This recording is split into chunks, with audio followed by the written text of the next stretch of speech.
More money, more happiness, or more money, more problems? We're cashing in on the effects of raising the minimum wage in this episode of Hotnomics. Raising the minimum wage is a hot topic right now, with President Obama calling on Congress to raise the minimum wage from $7.25 an hour to $10.10 an hour. That's a 40% hike. Who wouldn't take more money, right? But when it comes to raising the federal minimum wage, it might be a little different than you think. You have to look at the bigger overall picture to really understand what it would mean for workers in our country. Workers in entry-level jobs will earn a little more. That is, if they even get to keep their job.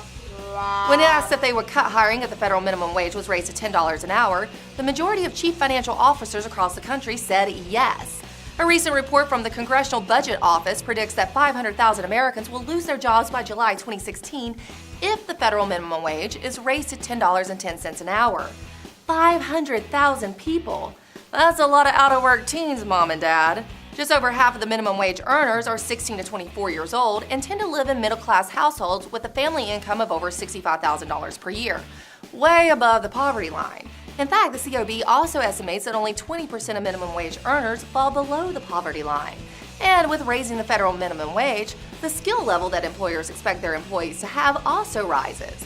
So the youth from low-income neighborhoods and disadvantaged adults that are supposed to benefit from a higher minimum wage actually get pushed out of jobs. But you say, I don't work in an entry-level job and I don't have teenage kids, so what do I care? Well, you might care the next time you go to get that $1.50 hot dog special at your favorite joint on the corner, when it's now $2 a hot dog. Yep, higher minimum wages means that business owners will be forced to up their prices to compensate for the increase in employee wages. And what about the differences in the cost of living across the country?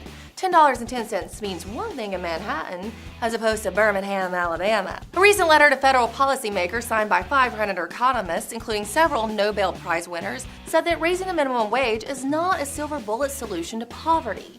Instead, these economists support finding solutions that encourage employment, business creation, and boost earnings rather than across-the-board mandates that raise the cost of labor. So in this case, raising the federal minimum wage means more problems for the economy as a whole.